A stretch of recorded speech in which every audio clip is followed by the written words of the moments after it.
આર્થિક રીતે નબળા વર્ગનું બોગસ સર્ટિફિકેટ એજન્ટે પોતાના કોમ્પ્યુટર પર એડિટ કરીને તૈયાર કર્યા બાદ સ્ક્રીનશોટ પાડી અરજદારના મોબાઈલમાં મોકલી આપ્યું હતું અને અરજદાર આ ડુપ્લિકેટ સર્ટિફિકેટ ઓરિજિનલ સમજીને અબ્રામા મામલતદાર કચેરીના જનસેવા કેન્દ્રમાં લેવા જતા આખો ભાંડો ફૂટતા એજન્ટ વિરુદ્ધ બનાવટી સર્ટિફિકેટ તૈયાર કર્યાની ફરિયાદ નોંધાઈ છે.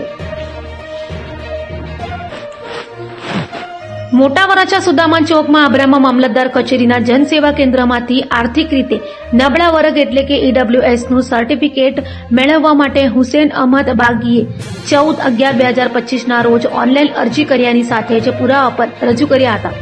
પુરાવામાં તેમના પિતાના જન્મના દાખલામાં સ્થળ રંગૂન હોવાથી નિયમ મુજબ સર્ટિફિકેટ મળી શકે તેમ ન હતું. આથી મામલતદાર કચેરીમાં અંગે કાર્યવાહી ચાલી રહી હતી. તે દરમિયાન જ 3/2/2026ના રોજ હુસેન બાગી જન સેવા કેન્દ્ર પરના કોમ્પ્યુટર ઓપરેટર ઝીલ વાધાણી પાસે આવીને સર્ટિફિકેટની માંગ કરતા ઓપરેટરે કહ્યું હતું કે હજુ કેવેરીમાં છે એટલે મામલતદારની સહી થઈ નથી. આવું કહેતા જ હુસેન બાગીએ પોતાના મોબાઈલ ફોનમાં પોતાના નામનો ઈડબ્લ્યુએસનો જે દાખલો તૈયાર કર્યો હતો તેના સ્ક્રીનશોટ પાડીને બતાવ્યો હતો. મામલતદારે સહી કરી નથી તો સહી સાથેનું આ સર્ટિફિકેટ કેવી રીતે આવ્યું? આથી મામલતદારની ટીમ ચોકી ઉઠી હતી. તેમણે અરજદારે પૂછ્યું હતું કે આ કોપી ક્યાંથી આવી?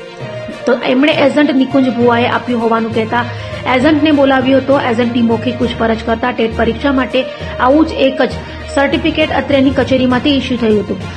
આ સર્ટિફિકેટ કોમ્પ્યુટર પર એડિટ કરીને મામલતદાર કેજે નાયકની સહી તથા કચેરીના સિક્કા મારીને ખોટી રીતે દાખલો તૈયાર કરીને અરજદારને આપ્યાનું જણાવ્યું હતું.